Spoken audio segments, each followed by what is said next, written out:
Good morning, everybody. I'm excited that we all had the opportunity to get together today to talk about something we're all passionate about, which is sponsorship. Sponsorship as a part of a marketing strategy, sponsorship as a way to engage customers, sponsorship as a way to build your brand over time in a sustained and exciting and interesting way that also is impactful for employees of big organizations.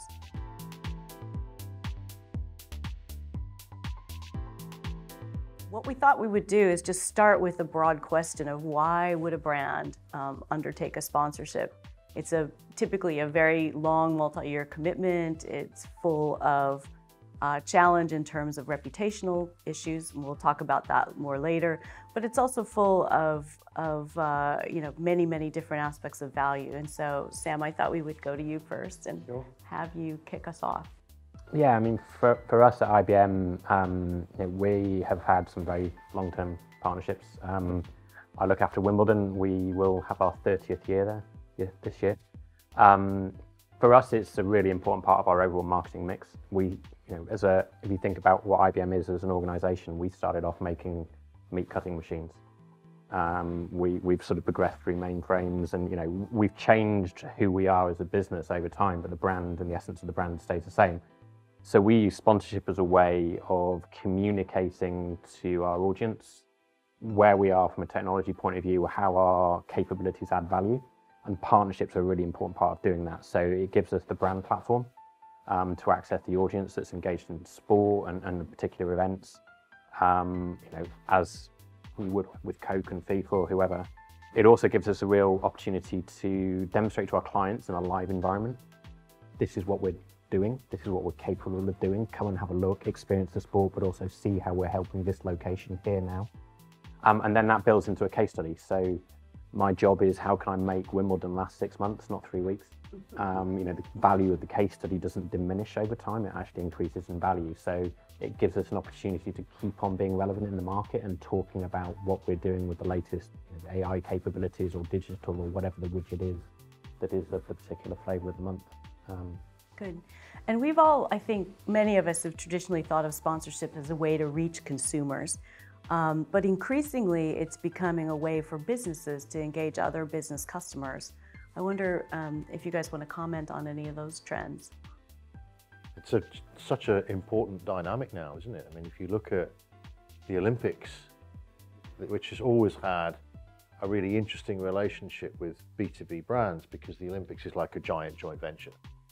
It's like a business that's built over 7 years.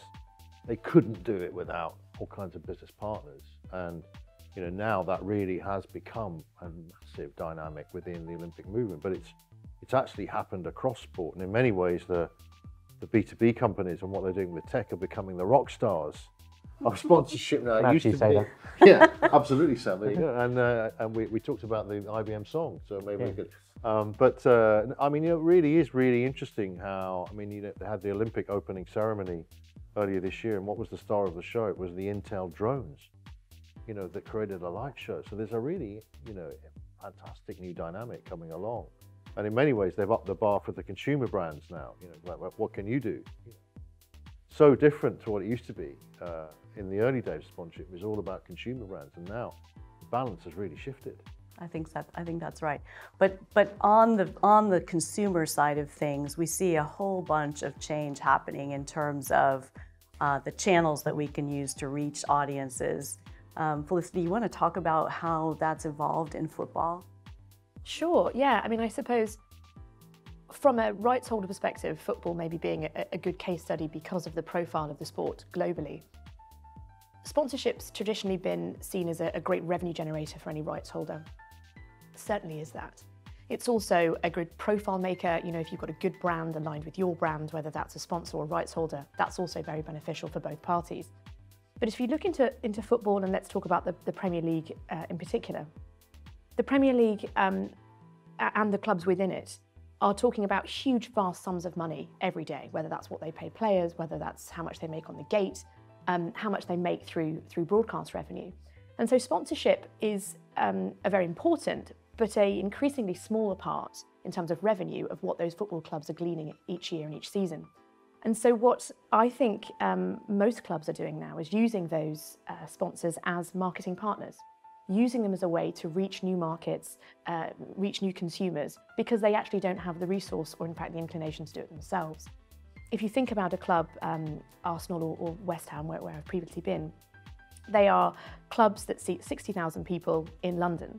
That's great for those people in the UK that can come and visit those clubs, but how do you reach your fan in Nairobi, in Singapore, in Christchurch? How do you do that? And the way to do it is by using different platforms and different sponsors to do that for you. Very expensive to fly your team all around the world, to visit those different fans. So actually using brands and sponsors, it's a great way to market yourselves as well as getting the sponsorship. And I suppose that segues very nicely onto what the Jags are doing. In fact, they are bringing the team out to different markets to allow that exposure into different consumers, which is a very brave and bold move for sure. But with the football club, because of their scale and profile, it's often challenging to do that without the sponsors. Yeah. I mean, when I worked at Barclays, and when we had the Premier League deal, the express purpose was not about reaching UK audiences. It was about reaching audiences everywhere else around the world, because we had all the awareness we needed in the UK market, and we certainly could engineer a television buy that would have been, as efficient. But there are a few properties that allow you to do a media buy that is truly global, right? Olympics is probably one. Premier League is another, and then you go way down the list before you can think of another media property that you could invest in as a marketer and expect to reach not just 1 billion people, but every week. And I think that's where the whole, the business case comes into clarity, is that sense of an always-on marketing campaign. Felicity mentioned the Jaguars. I'd love to hear you, Hussain, talk about the development of NFL in Europe and new markets. Yeah, I mean, it's been sort of 12 years in the making, at least in the UK. For not an overnight. Yeah, no, it's a process like any other, and the NFL itself has done a tremendous job of growing the game. It started back in the 80s on Channel 4, where an audience had developed, and there's a real generation of sort of my age that are very avid NFL fans and older, and then there's a bit of a gap among sort of people my age as kids, and then sort of among younger set below them are now picking up the game again, because there was a bit of a gap in terms of real kind of broad coverage of American football here in this market, and you see that in the demographics that follow it. There's sort of an avid gap, and then an avid generation again. And we're starting to reap the benefits of now a continued sort of commitment to this market, particularly in the UK. You're seeing great fan growth in terms of from a ratings perspective, purely from folks who are identifying themselves as NFL fans. Somewhere on the order of 13-14 million people identify themselves as either an avid or casual NFL fan in the UK. In the UK. And then what does that look like in markets like Asia or the rest of Europe? Other places where it hasn't necessarily been on TV? Yeah, so the scale is obviously very different because for a variety of reasons. One, time zones, right? So we're a little bit more advantaged over here insofar as it's a 6 o'clock and 9 o'clock start on Sunday evenings. Asia, it's very different, right? You're either in the middle of the night or first thing in the morning when people are sort of have the real world to contend with. And so, that's actually so we play for instance, the Jags will play this year against the Eagles. We'll play 1 o'clock, there's a 1:30 kick locally. That really does open up Asia at that point, right? It sort of opens up a brand new window as you move eastward, and even as you sort of look westward back to the States, it opens up a broadcast window that previously hadn't really been available to the league before they started the international series in earnest, and really thinking about this as an opportunity to say start at 9 o'clock Eastern time window. So there are a variety of things that as you say, try to open up a more sort of global presence to a sport. We don't obviously have the scale in terms of the number of games that are played in this time zone that can access Asia and places east of here. But the games that we do have here in the UK certainly do allow the NFL to speak to a much broader audience than they have been able to before. So one of the things that a brand has to consider when you make a commitment to a property, whether it's Olympics or football or soccer or tennis or golf, whatever it might be, or an arts organization or a league, you are in the business of advising clients on how to think about that. And I'm curious about how you balance a client's sort of brand strategy with some of the reputational challenges and risks that a sponsorship may present, and what's the sort of calculus around balancing risk-reward on that?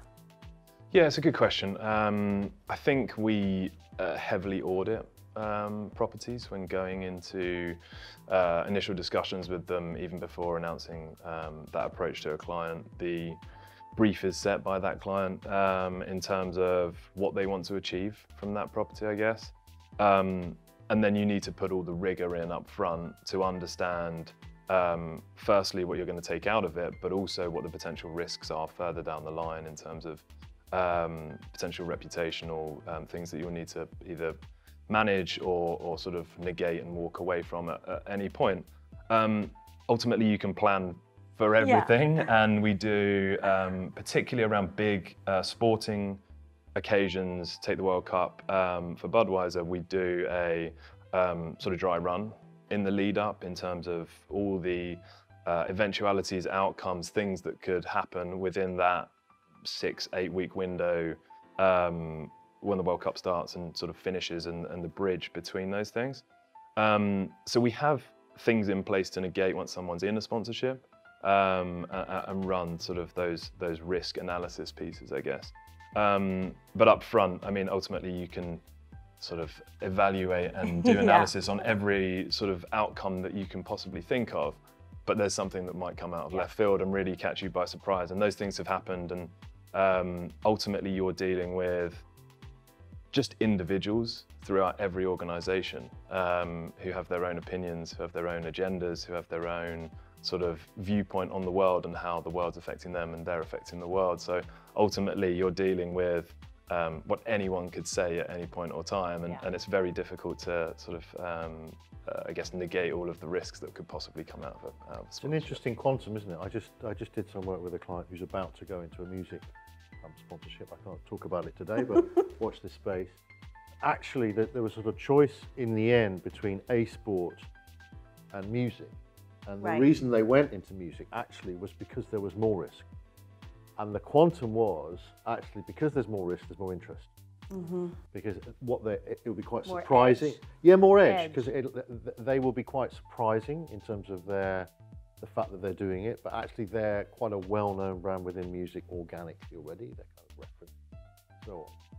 And they felt actually that's going to make it more interesting because they want to reach an audience that they haven't really reached before. They want to drive some reappraisal, and they didn't want to go for the safe bet. They want to take a bit of a risk. Yeah, it's kind of interesting, isn't it? You know? I think that there's so many ways for you to consume every property. So whether it's sports, music, entertainment, you can consume it all the time and get your news, your traditional news, easily. So because of that, how do you kind of cut through the news, which is they've won this award, this was the score, you know, this is how many shots they took in golf, for example. So how do you cut through that? It is by being a little edgy. Now, there is certainly a continuum, which is you don't want to go too far, but I absolutely agree. And I think if I was a brand and I am a rights holder and we're even looking at doing things like that from our tone of voice, how do you offer a brand something that allows them to be a little bit more edgy and, dare I say it, controversial? Because that's what's going to get you the cut through for sure. It absolutely is. And I think if you're a brand, which there have been so many examples recently, I'm sure we'll get on to Kaepernick, but you know, you're choosing to make those decisions. You know, Adidas has chosen Billie Jean King to front their campaign for lots of really good, wonderful reasons, but also, you know, slightly controversial. They're definitely behind the various Me Too, Time's Up campaigns as well. That's a big decision for a huge corporate company. So, you know, I agree entirely. So it used to be, my goodness, we're going to sponsor the likes of Tiger Woods. What do they do something terrible? Well, they have, and that's a very different type of controversy. Yeah. But actually, the causes around the world at the moment to support are so many that I think that a brand's looking for something a little bit different, because actually news is a bit boring. You can get it anywhere. You can get news very easily. I think the other thing that's interesting about music in particular is it kind of embraces controversy. You know, it's sort of, that's part of our DNA. I think sport could learn a bit from that. I mean, and you don't have to, it doesn't have to be controversial, offensive. It can be entertaining, you know. Yeah. So something that drives me crazy about sportsmen being interviewed, press conferences, is they're sanitized. It's always the same thing. Yeah. You know, every day as it comes, I'm just glad that the team did well. You know, yawn, yawn, yawn, yawn, yawn. There was a great example last weekend. Fitzmagic, as they call him, gave a fantastic press conference after the game, and just, it was hilarious and went completely viral, and it was just funny. And there, you could just tell there was no press guy standing behind him having said, right, let's keep it, you know. Right. And he just turned the whole thing on its head. Guess what? They had millions and millions of views. Normally something that everyone just would find incredibly boring, you know. So I think sport could actually learn quite a lot from music in that respect, in terms of let's embrace. Well, in terms of being entertainment. authentic, Yeah, right? right. So I think it's interesting to see someone come up and you know, actually express disappointment or express anger with a judging call, like Serena Williams did last week, or sit there during the press conference and basically want to say nothing because they're upset at having just lost whatever game or match it was. But when that happens, I think all brands are sort of taking a deep breath, thinking, okay, now what's going to happen next? And as a marketing team, how do you manage both the upside and the cut through, but also the downside? Yeah, I mean, we as IBM actually have very few influencer relationships, talent relationships, call them what you will. They tend to be quite tactical. And I think the reason that we're like that is we are absolutely laser focused on our values as a business and as an organization, and really proud of our longevity in terms of race relations and female equality and various other dimensions. So in terms of evaluating anybody, you know, IBM or anybody else, you know, taking the music as an example, you've got to find that person that is going to personify your brand values with an understanding that they're a human being, they're potentially in a high stress situation like Serena. You know, how will you react? And you can't understand in the plot for every single scenario, but you need to have some element of understanding you in the same way that you would be advising around assessing, is brand X right to go with brand Y? You know, brand happens to be an individual, you have to assess it in exactly the same way. But I think if you think about what you can do then is how can you use negativity to reassert your brand values?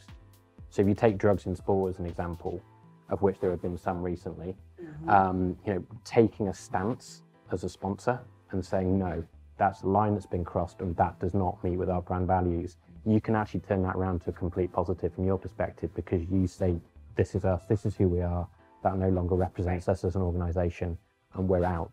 And I think that there are some, and we might be getting on to governance later in terms of sport, but there are some organizations that I think could do more in that regard and have a positive impact on their brand as a result of their relationships. You mean uphold a higher standard around, you know, the organizations that they sponsor need to uphold, you know, best practice governance? Yeah, exactly. I mean, if you, we've got the, you know, the Fitz example in terms of, you know, fantastic brand awareness. Fitzmagic. Fantastic brand awareness.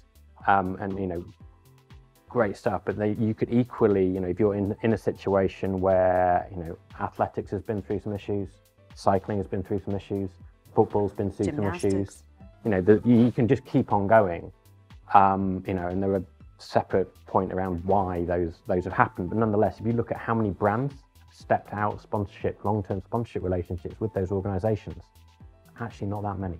Right. Yeah. And that for me is a fault in the brands in terms of, do you really understand why you're there and who you are as a brand? Because what you're now saying is, that's fine. Yeah. I'm complicit in that. And that for me, in terms of going back into the influencer space, is you've got to be comfortable who you're being associated with and what they and support them or not, but you've got to be fully in or fully out. And I think it's being clear when you go into a sponsorship relationship about what your metrics are and how you're measuring success. If your only metric is awareness, then it's easy to kind of stay the course with any kind of controversy because you're achieving awareness. But if you're trying to achieve positive consideration or attributes around your brand that really align with values, I think that's where you have to take a tougher stand. Sorry, go ahead, Chris. Sorry, I think it's actually a point that Sam's made there, which is the real kicker for me, is that taking a stance on something. So brands these days are needing to have a viewpoint or a position or a purpose in what they're doing, and they're definitely the ones that are cutting through. So Sam's point about reinforcing their values, they've taken a stance and either an outward or an inwardly facing stance on this is the position, this is our voice, and this is what we're going to say about it publicly or not. And brands that are doing that are the ones that are actually resonating with their consumers, is that you may or may not agree with our position on this, but we have a position that will resonate with certain people in the consumer space or brand space around the world. So who wants to talk about Nike and what they've achieved in the last month with getting behind and taking a stand? I think it's great. Yeah. I think it's great, personally. I think that they, not just for their brand and for their own self-serving issues, but I think that they, like Chris said, they're standing for something. They're just making a point, which is we've chosen a side, we've chosen a direction, and that's it, we're going. Also, they're a huge organisation that have created some really clever, brilliant content around it. Their advertorial, I think, that's what you call it, with walking down the street, and it's brilliant. It's really cool content. It's in line with their brand, and I think it just it creates a conversation. So we were talking about it in the office, I'm sure everyone else has been talking about it. And that's it, so whether you agree with it or not, it's done its job, which is people are talking about Nike and what they're doing with Gap today. And you're driving a conversation, participating in a conversation, fostering people's ability to have a dialogue, which I think lots of people think a dialogue is what's needed around some of these and issues. they're thinking globally. Yeah. Which is important for me. The bulk of the flare-up. I've not been to America recently, but what I've seen in the press, the bulk of it has been in North America. But they're a global brand, and they've looked at it in a global context. And as you're saying, this is what we stand for. And I think that's a really brave move, whether you agree with it or not. But a really brave move, and it has cut through enormously. So fascinating case study, Nike, isn't it? Ad of the year for me. Absolutely amazing the effect it had from something so simple and powerful. Going back to that point we were talking about earlier, kind of interesting about embracing controversy. Although I don't think we're going to see a lot of brands picking a fight with the president anytime soon. I think Nike is in a unique position to do that because of the amount it spends on sports and just the attitude it's taken. But for me, one of the really interesting things about the Nike thing was just actually a very smart piece of planning, because if you look at Nike's P&L and where the money comes from globally and everything else, they have made what looks like quite a risky decision, but actually when you look at the P&L and the market share, actually it's not such a big risk. And particularly when you think about they are making a calculation about future consumption from a group of younger consumers who they believe are on their side in this particular argument.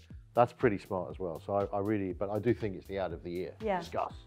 It's brave, right? It's a brave move, and it's a brave move for a brand. I think in the end, their share price rocketed the next day.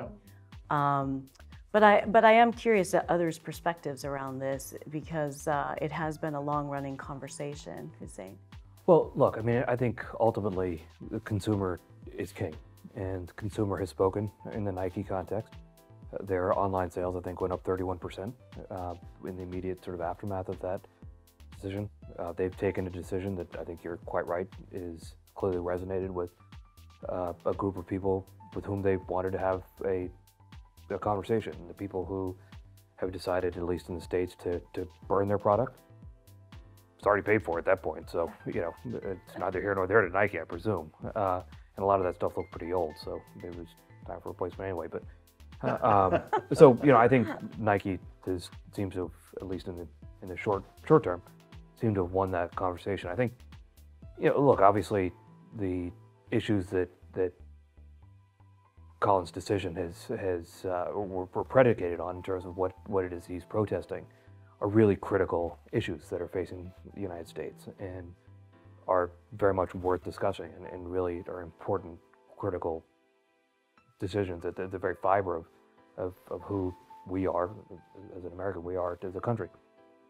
Now, that decision, though, really has a ripple effect, right? So it has a ripple effect whether it's with brands, with a league, with a team, with a set of consumers of the product, broadcasters, and it all, there's a phrase in the States, I presume it translates, that all politics is local. And so for us, being a military town, Jacksonville, the main employer in Jacksonville is the military, they will call up their local C-store or their local grocery store or their local, alcohol bottler and say, I can't believe you're doing business with a team that has players that will kneel. Well, that has business implications for us. And then you have the president or other people within politics using it as a cultural wedge issue. And when you bring the power of the presidency to bear, such that it is today, that has implications from a brand perspective. It has implications from a consumer perspective. And there's a lot of might to that, and that brings a lot of pressure at the team level to take a position. And so the decision is on the one hand there's a player decision. It's a very personal decision as to the position they want to take and where they stand on the issue and how that sort of emanates in the locker room and percolates in the locker room. But then it has sort of a sideways, upwards, and downwards knock-on effect that is pretty nuanced and a very complicated decision, really based on market. Jacksonville lives very differently as a market to New York, to San Francisco, to Chicago, or whatever the case may be, because the fiber of each market is very different. And there are going to be people. It's a very polarizing issue, obviously, but when you're in a smaller market, the voices become that much more pronounced. Because you have a larger share of the discussion, as opposed to a place like New York, where I moved from New York down to Jacksonville, where the discussion is critical, but it's also happening on a much broader scale than maybe what you see in a place like Jacksonville. And I think it must be such a tough job being a CMO, a national CMO in the United States right now. I mean. Where do you even start? Because you've got this, we have Brexit in the UK, right? But that's not right in the middle of the sports debate, right? I mean, who knows? It probably will be before too long, but how do you even start when you've got I think brands that believe they have a platform and believe they have a customer audience that they want to reach with a brand purpose message or take a stand, whatever it may be. There are a number of CMOs who are approaching this very confidently, but you have to be sure your board is lined up. You have to be sure your agencies are lined up to support you if the conversation goes in directions that you may not be comfortable with. I mean, one thing that has changed all of this is social media and the reach and the almost instantaneous results of the way things travel on social. People want to comment on that because it's the thing that has changed the most, I think, in the last decade. For us, we've entirely shifted our marketing activation into the digital and social space, in the UK market at least, significantly, particularly around our sports activation. That's based around where the audience is, where they're willing to consume. If you want to have a communication with your audience, you've got to communicate with them where they are and where they want to be. And increasingly that's in social media. We're talking about the Nike piece and what that generates, and ultimately generates emotion. We as a brand are involved in sport because it generates emotion, and you have to have an emotional connection with your audience. We're talking a little bit about B2C, B2B. People sell to people. And technology is a massively emotional buy, because I'm investing my career in this decision as to whether to choose that product or that product. And my company's P&L could balance on it. It's a very emotional decision. So you need to use that emotion of the platform, and you need to generate emotion in your social media content, put it where people want to consume it.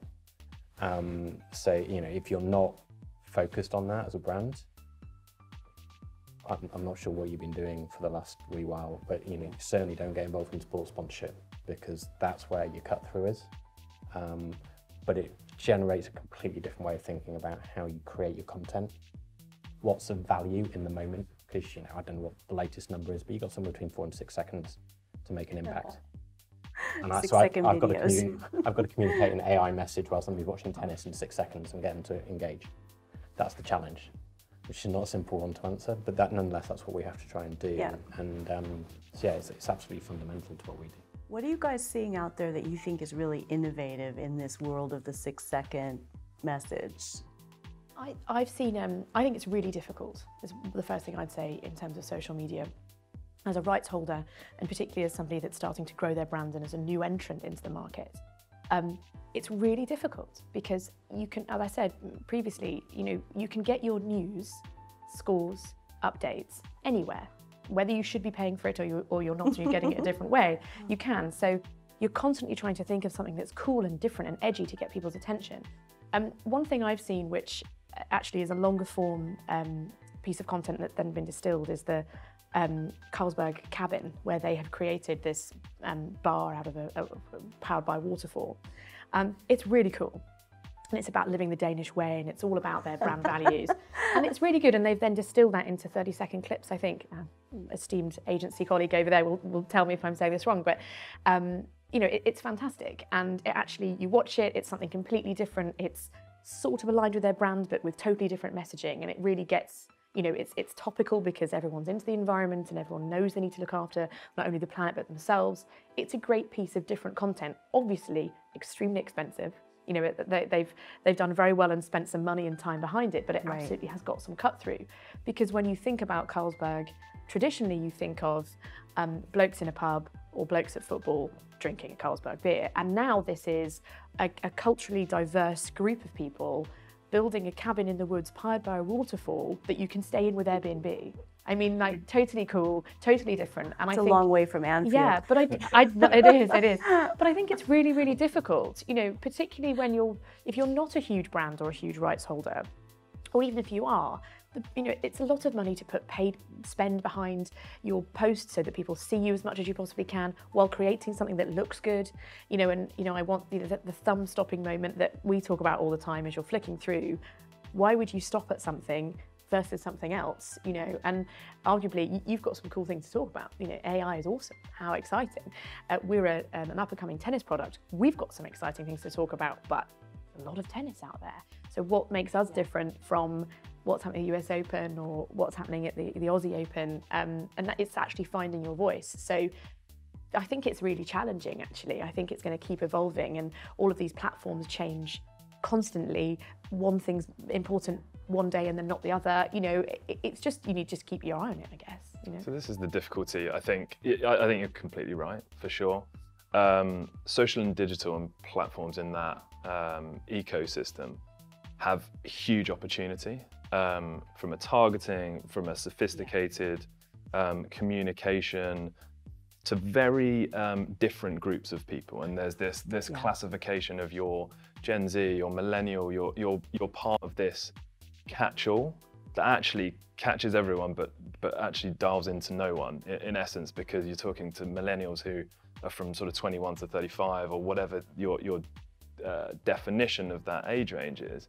You have to get really, really targeted on those people, and you have to be really sophisticated in how you talk to them versus to someone else, so you don't alienate core fans of your brand. You want to bring in new audiences, you want to talk to the young, you want to talk to the old who are buying your products. Like, it's so vast, the space. You can be very sophisticated, but it does cost a lot. It's expensive to do that. Right. And as Fliss says, like, but you can test quickly. You can test and learn very quickly. Fail, you know, the old fail fast, test quickly, learn quickly. But it's still expensive to continue to do that. Try it out. And yeah, trial and error is an expensive process to go on. And as Fliss says, the platforms change on a regular basis in terms of their algorithms, making it harder and harder for brands. Like you'll see the recent Facebook campaign, which was all about going back to the core beliefs of the platform, right? So they've moved away from this mass broadcast message of brands and pulling people in. They want to go back to you seeing your feed filled by things that are from your friends and contacts that you really, really want to hear from. So for a brand to have a true place in that feed is very difficult, and you have to leverage onto the sort of future of purpose or future of a different message to cut through. But ultimately, it's very difficult. But maybe that's why sponsorship of sport and entertainment or whatever it is, that is why that is a key. Because as you said, you know, sport is passion, sport is emotion. Exactly. So actually, by using that as your hook, rather than I'm an IBM, I'm a Dunkin' Donuts, I'm a KFC. Like, the products are all great, not that aligning you with those. I don't know why I chose those. It's a very random, bizarre group. Sounds like my lunch. Yes, exactly. Whilst at IBM. But putting them up is not going to do anything for you, but aligning that into a passion. And like I said, so for example, that Carlsberg ad is not about Carlsberg. It's about building something sustainable in a really different way. And Carlsberg's just kind of at the end giving it to you. And that's actually the piece. So while you sponsor someone's passions, that then gives you the right to go in and talk to them. Still not easy though. Well, I think it's about becoming incredibly part of the conversation, isn't it? Because actually the dynamic, what digital and social have changed is actually there is now this feed of a global conversation which didn't used to be there. It used to be in the pub or the living room, and it wasn't out there. But it hasn't really changed. How do you become part of that conversation? And to answer your question about what's the coolest thing I've seen, I haven't seen it yet, but I know it's coming, which is the video assistant referee thing, which FIFA went out and tried to find a sponsor for the World Cup in Russia, and they couldn't find one because people were nervous about Russia.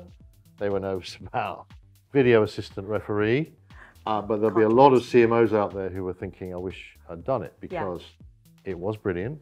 It worked. I think the accuracy rate was 93, 94, 95%, and over that for the game-changing decisions. And this is a really interesting new sponsorship asset because it's part of the game. And I think FIFA worked out their own figures. It was 25 minutes of the World. If you'd sponsored it, you'd have had 25 minutes over the World Cup that you owned as a brand. Right.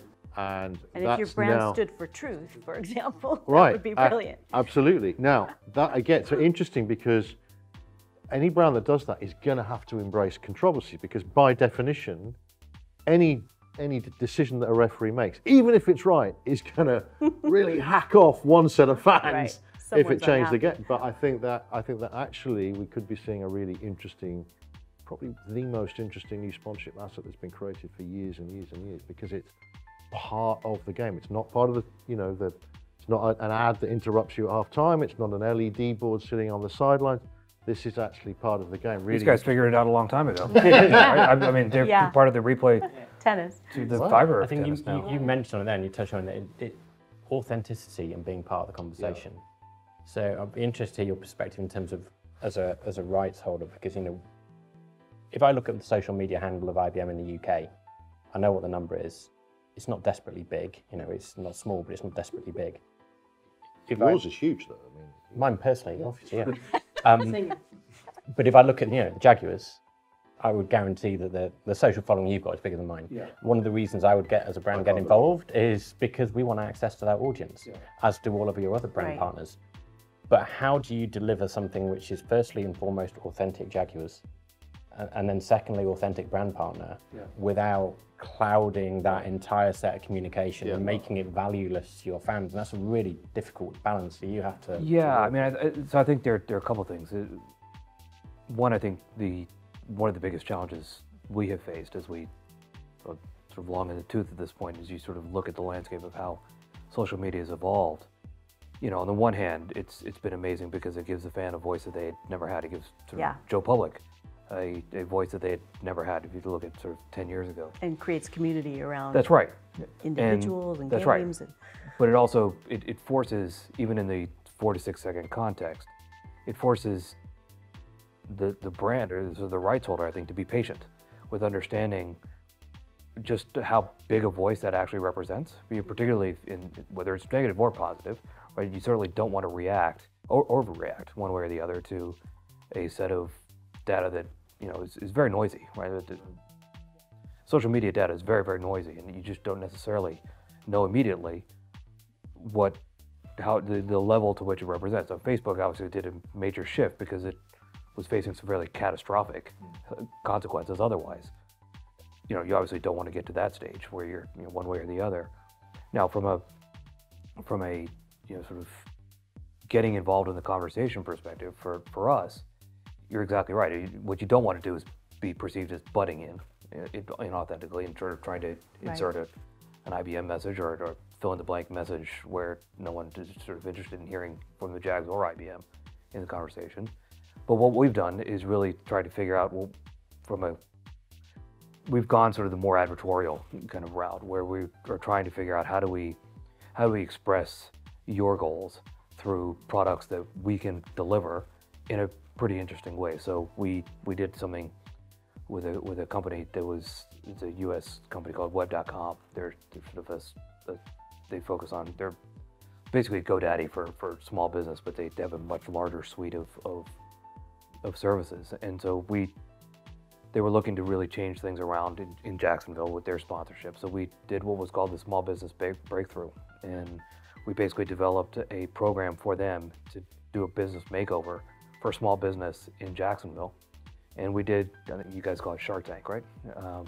Dragon's Den. Yeah. We call it Shark Tank. You call it Dragon's Den. But we did that sort of concept where we had, our owner was involved, CMO of the NFL was involved, the owner of Web.com was involved, and we basically solicited proposals for a small business kind of makeover from area businesses in Jacksonville. And it was hugely helpful to the business that won. It was $250,000 worth of business stuff with some really relevant content for Web.com, for us, for consumers to consume. And it was actually very helpful, to the community. So I think if you done properly, and if you create something that's interesting for everyone involved, you can have that conversation. I think that's such a smart dynamic as well, and certainly starting to see a lot of it is rights owners and partners coming together to co-create things. I think that's a really smart dynamic because you are going to get much better results definitively than one side doing it in a silo and you're both invested. Right. Yeah. I mean, a perfect example is creating, working with the individual athletes in the team to create an activation that they are passionate about. So when we sponsored Liverpool, Western Union was a sponsor of Liverpool Sleeve. Many of the athletes on that club really truly do send money home to Africa on a weekly, monthly basis. And so working with those guys on something that they felt passionately about in their actual life made the content, the advertising, all the things that we created off the back of that feel real and felt like a natural alignment between our brand and them. And that was, I think, an important thing. And it sounds like you achieved that as well with the Web.com business, where there's sort of consumer logic between what the activation is and what the business is that's standing behind it. Yeah, there's just much more resonance to something like that than there's just a straight up commercial. Yeah. Wanting to move into just a little bit about the marketing function, and how do you guys think when you work with marketing organizations, either as an agency or a rights holder or an advisor, how do you think marketing organizations have to change in order to embrace the opportunities that sponsorship presents today? Anybody can jump in. I think it's about being really clear about what your objectives are. So particularly for longer term sponsorships, I think it's important to say, right, okay, 6 months, 9 months, whatever it is, after the thing finishes, you're sitting in the boardroom. What does success look like? What are the 3 things above all that you need to have accomplished? Because I think the thing about a good strategy is not just what you're going to do, it's also what you're not going to do. And the bigger it gets, so like the Olympics is really good example. FIFA sponsorship is a really good example. Anything that is of that scale, you can do too much. And actually, you know, unless it makes the boat go faster, that classic Jurgen Grobler thing, the rowing coach, you know, he said to the team, right, a gold medal, winning a gold medal is the difference is like fractions of a second. So it's about how quick the boat goes. So we're only going to do stuff that makes the boat go faster, nothing else. Sponsorship's a bit like that, actually. So decide on what are the things that are really important to you, and focus on those, and kind of everything else. Doesn't mean it's not important, but you just got to be really, really focused, because actually the higher the investment is, you'd think the bigger the return on investment is going to be for doing this for the right reasons. And I think the market has changed significantly in a pretty short space of time. So there used to be a belief that you needed to have a sponsorship asset to sort of hang everything on. And many brands, that's still the right thing to do. And you go through the evaluation process and analysis, and to Tim's point about what is the return on investment, and that can be a number of things. So it's very difficult to do an analysis outside of the organisation and say whether a sponsorship is successful or unsuccessful, because you don't know what they set out to achieve at the very start. But there used to be a more, I guess, finite number of assets in the marketplace. But with the evolution of influencers, with the evolution of social, digital, all of those things, you don't necessarily need a right to hang on to. You can very credibly talk in the football space or any other sport passion point without necessarily having a sponsorship asset that you've had to invest in. You need to find your role for the brand, and to the points that everyone's made, how credible are you? How are you going to resonate with your consumer, customer, fan, whoever that happens to be? But I mean, some of the work that EE admittedly have a sponsorship and a sort of more non-traditional piece to that they've curated, but Wembley Cup is built all around influencers playing at Wembley. And they identified that their audience was hugely interested in this, the YouTube creators, influencers on social media. And in essence, the old guard used to be, let's pull out the legends and have them play on the pitch, and let's make some content around it. Whereas the new school is really like F2 freestylers, all these guys that are creating content on YouTube. You can actually package something that resonates really nicely with your audience, either with or without those assets. So I think the marketplace is just really, really fragmented, which in essence I'd love to hear from you guys about the opportunities for brands, but also the difficulties for sort of more traditional rights holders in the marketplace. I think you're right, and we've talked a lot today about innovation and what's next and forward thinking, which has an absolute place. But as a rights holder, and only ever really been in a rights holder, what I see brands do wrong so often is overlook and miss the kind of traditional, what I would call traditional sponsorship assets. Tickets, hospitality, branding, money can't buy. Okay, so yes, not to sound like a dinosaur here, but we can all say that the ideas are amazing, and they are, but let me tell you, every brand likes those assets still, and they're really important. So don't forget that that's your foundation to do things really well. So engaging your employees by giving them tickets to go and see the Jags and having a money can't buy experience walking on the pitch is so valuable. Do it right. Don't leave that and actually it's your chairman's son. Okay, so do that bit right. With your brand, make sure you've actually talked to somebody to say that when you're on television, that is the best look for your brand. You might want to have the writing in the URL underneath, but it doesn't work. So just get that bit right. And so I think there's always going to be this place where, and I've said it so many times to brands over and over again, have the big idea, have all those cool glittery ideas, and definitely do them. But you absolutely will still need those core sponsorship rights to deliver the basis of what you need to do, and then look above that. Because they're often forgotten, and everyone says, we're moving on from things like branding. You are, funnily enough, all sponsors still have it. So it's still important, still important to have access to the database. It's still, all of those different things. So make sure you're doing that right too. I think I'd say that. You mentioned employees there. I totally agree with everything you said. And for me, you started the question with how do you go and have a conversation in the marketing department? The conversation I have with the marketing, I sit in the marketing department, is I want you to start, and I talk to the agencies in the same way, I want you to start by thinking about how you're going to market to an IBM employee, first and foremost. because just because they work for my company does not mean they're not a sports fan. And they are the most valuable asset that I have in terms of activating, because there's quite a few of us in the UK. And if I could activate that entire employee base, the marketing investment I would need to make in the market to generate that voice would be enormous. For a much smaller investment on the internal communications and internal advocacy, I can get thousands of people having one-to-one conversations. I've been back to something I said earlier, people buy from people. They're going to buy based on the back of a conversation and an empathy that they've developed and an emotional connection and an understanding of the product. I want people to start talking. So I need my IBM employees to start talking and be passionate about what we're doing. And if that involves, getting them along, giving them tickets, giving them exclusive access to the changing rooms, giving them the right sales assets and collateral. This is what we're doing. This is why we're doing it. Go out in the market and talk and evangelize. That for me is the most important conversation to have in marketing.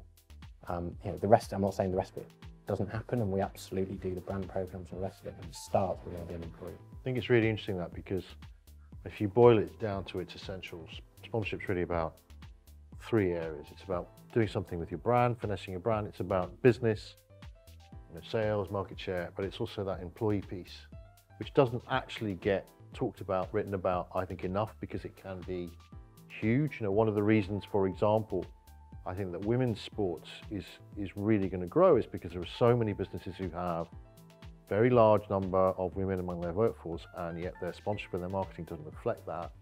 They're particularly, we can see a lot of business categories where the board's dictating what they sponsor still, and it's very kind of male, it's very traditional, but yet 70% of the workforce is women. So how do they feel about that? I think that's a really interesting dynamic that I think will come to the fore with women's sports, and I think it'll get increasing investment. Not just because of that, but I think that'll be a big dynamic, because a lot of the sponsorship investment is kind of out of kilter.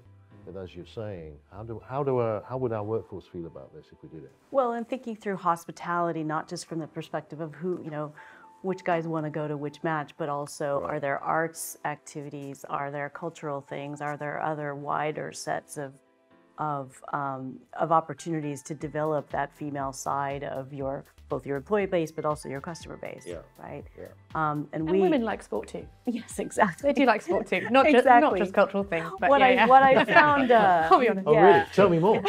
Yeah, I know. I sometimes watch it.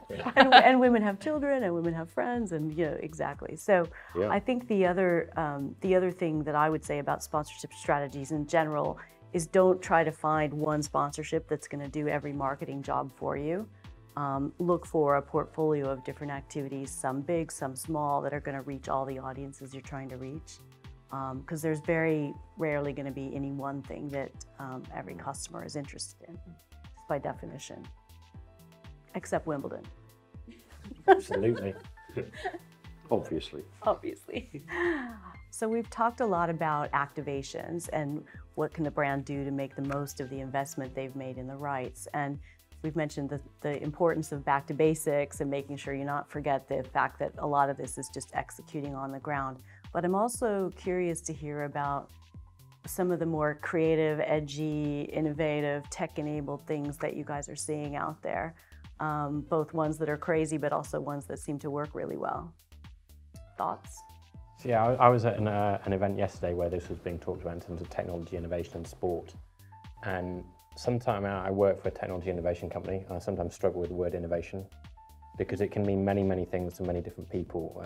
For me, it has to fundamentally serve a need. If what you're doing doesn't serve a need, then is it truly innovative? And there's a number of examples in sport, I think, at the moment with activations around virtual reality, augmented reality, which are there very much as a brand amplification platform, first and foremost. And they don't really tick the innovation box for me. You're getting football clubs now doing deals around Bitcoin, blockchain, very much an amplification platform. And does it really serve a need? It might serve the amplification need, but does it really serve a need? For me, I'd sort of strip it back a little bit, and I think that if you think of innovation as it's truly meant adding value to a business, and how do you activate around it? I think that what Arsenal have done with their innovation lab, I think is really positive. It's a clear demonstration of investment in trying to do the the Dragon's Den piece with local individuals who are passionate about football, passionate about sport, and help encourage them and help them develop things that are going to be useful to that business. I think from a partnership point of view, I think one of the bravest things I've seen recently was Land Rover getting involved with sailing through Ben Ainsley Racing and being one of the title sponsors there. I thought that was a really bold move, but it was a really, once you looked into it and you, forgive the pun, lifted the hood, it was really compelling because it was all about performance. It was about their technology engineers being in and ingrained in, you know, the pinnacle of sailing and helping get a message over to a target audience in a slightly different way. So that for me, in terms of, you know, not just one activation, but in terms of an entire set of activations, I thought that was particularly compelling. Good. Tim?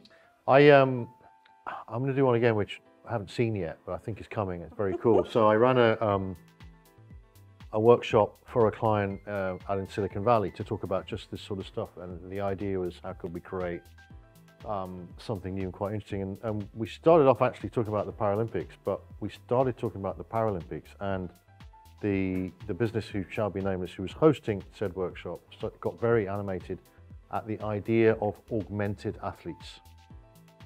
So you know, and they see it as an engineering problem. So why can't someone who is disabled run the 100 meters faster than Hussain Bolt? So I think that, and I actually think the Paralympics is one of the most underrated, underutilized brands event. I think it's going to really motor in terms of a whole number of things, because on the one hand you've got this incredible brand purpose and one of the most inspiring events that you could imagine, but underneath it is this really interesting potential mashup of sport and tech, where we haven't even begun to see. There are some amazing things happening already, Right. but I don't think we've even scratched the surface of what is possible and its applications in general society. Thank you. Others? I think Adidas have moved the needle quite heavily in the way that they've targeted a specific organisation, so or a specific group of their consumer target audience. In essence, just going down a real targeted micro-influencer route with something called Glitch, which in essence was seeded to London communities of individuals who were influential within their peer group, right? So you go through the roots of influencers and how much influence do they genuinely have on a consumer in the purchase funnel. These guys were the genuine people who were influencing boot purchase and training wear purchase within their peer group. So getting super targeted on that group via something that was exclusive to that audience was something that just was new to the market to me, and they continue to build on that with exclusive drops, new colorways, all this kind of thing, really targeted at building that audience and just affinity within a very small group of probably like 200 super dialed in people to this real micro influencer who has a massive influence on their purchase decision. So I thought that was pretty smart. That's cool. Felicity? I suppose it's not, and my learned friend will tell me this is not a new thing, but ESPN's coverage of the US Open, it was new for them, and it was something we've talked about a little bit around the multiple camera angles of the players to turn them into 4D. And the idea in next year will be to be able to, a second screen, lift that player onto your platform and be able to turn them around and analyse a shot. So we were watching it with Venus Williams, for example. She's just about to hit the ball, they freeze her, they spin her around, and you can then bring her onto your own platform and actually really analyse and look at her, at actually how her grip is of the racket, etc. That's really exciting for a fan. It's, you know, multi-dimensional, and you can certainly look at it from a stats and data perspective, but from a rights holder, I can sell that. So that's something I can then take and say, actually, this is something that you can look at, you know, time and time again. She's given her rights over because she's in the broadcast. So actually, you then, strangely, have Venus on your brand platform, you know, for months and years to come. So I think that that's something that's really interesting, because data and analytics are always moving. Was it you behind that? Did you do that? We did do some Did you? for the Yeah. ESPN. Well, and the notion of and the notion of creating content that people will look at and look at again, and go back and say, how did that work? And you know, that's that's engagement, right? Sure. Over not just a 6 seconds, but maybe repeat over time. Yeah. Good.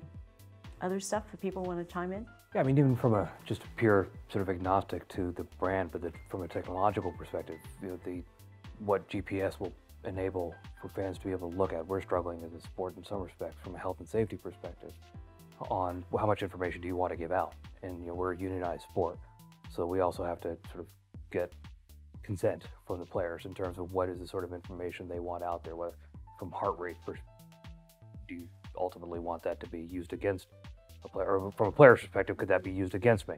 If people know my heart rate is, you know, throughout the game, or how fast I am at it, you know, that's all stuff that the team can take. But then, you know, to be able to use it and monetize it is ending up to be quite controversial on a sport by sport basis. But I think that sort of stuff, you know, as we become more sophisticated, I think the first advent of it was probably the blue puck in hockey, Right. ice hockey, that was a total flop. But now as we become more mature as consumers and consumers become more interested in this kind of really granular stuff, you know, sort of tailoring to the tale that you had mentioned earlier in the day, you know, I think those kind of offerings to more, you know, dare I say, the geeky end of things, and then, you know, bring that into more mainstream, I think will prove to be a real interesting turning point for the discussion around sports, because it will change the complexion in which people consume it. And I think you have, I mean, in any audience, particularly with these big mass sports, you have your true enthusiasts who are going to be checking the app and looking at social media all day long and studying the results of whatever, versus people who are casual and kind of dip in and out. And creating activation plans that accommodate that whole broad spectrum, I think, is the challenge that a lot of teams have. But it's better if you can come up with something that's completely different, like sponsoring the line calls. There was a good one actually in NHL that was announced. I saw it announced yesterday anyway. Jägermeister is becoming the official shot of the NHL, which I thought was pretty cool. I think they may have a challenge integrating a responsible drinking message into that. But I did quite like that. And on your point, the whole thing about new formats is quite interesting because, you know, golf, any discussion about sports facing an existential crisis, golf tends to get into the conversation pretty quickly, all sorts of reasons. But I think this Tiger Woods versus Phil Mickelson game in Vegas on Thanksgiving, it's kind of, it's going to be quite interesting. It's like the Bobby Riggs, I think it's pretty Billie Jean smart, game. right? I mean, you know, because you've got golf's audiences, the average, I read in the States, the average age of a golf consumer in the States, 63. They're pretty high net worth. I think, you know, that game's going to be on pay-per-view, a bit like a boxing game. I think they'll do pretty well, you know, selling that game at $10, $20. Pretty smart. I think that kind of format innovation thing is going to be really interesting to watch. There's a lot of very entrepreneurial stuff going on around, you know, around sport, and you know, I think that again is going to make things kind of interesting and maybe, you know, shake things up a little more than we're thinking right now. Do people think that it's going to be an issue in the U.S.? They've just decided to legalize sports gambling, which can happen on a state-by-state basis now. Do you think that will give brands pause around concerns around the optics of gambling issues? Anybody thought about that? My personal view is I don't think so. You know, I think it creates engagement. Well, but like the fact that people gamble on sports is not a secret, right? Like that's not a particularly novel concept, whether it's legal or not. And it hasn't happened elsewhere in the world. Every other country seems to be able to have figured it out. I don't know why North America can't, or North American sports leagues can't. You know, there's obviously the integrity of the game is sort of the cornerstone, bedrock of what it is, right? Of what you're watching, or else you can turn to other entertainment products like WWE that, you know, have embraced sort of a different model. But, you know, the fact that you have opened up, or the fact that, at least in the NFL, the rules around, let's say, taking advertising dollars from casinos is starting to loosen up. The NBA has taken the position they've taken. The hockey, or the Kings have just announced a deal with William Hill. The Hockey Kings, ice hockey Kings.